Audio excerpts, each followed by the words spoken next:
कशें काय म्हणजे आई सकाळ सकाळी जाऊची साखरपुड्याक आई तर जाऊक गेली आणि तोपर्यंत पप्पांनी माका पाठीमागे आवाज दिले आणि आमची पाण्याची टाकी आधी सध्या पाजारता पाणी खायना जाता काही कळनाच नाही. सकाळी भरल्यानंतर संध्याकाळी टाकी पूर्णपणे रिकामी कुठेतरी लिकेज आहे तर खाली उतरवलं.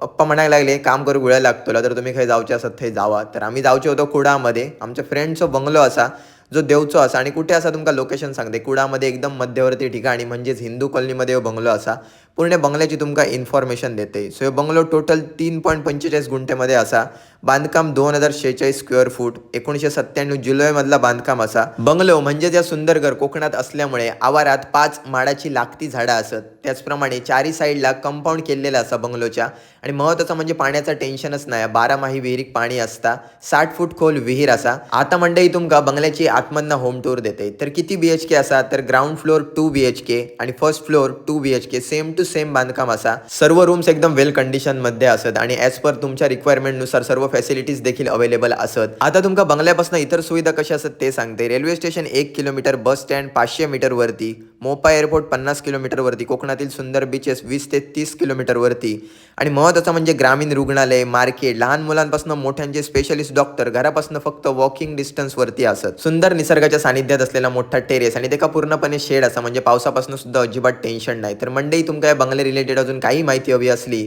तर खाली दिलेल्या नंबरवरती नक्की कॉन्टॅक्ट करा.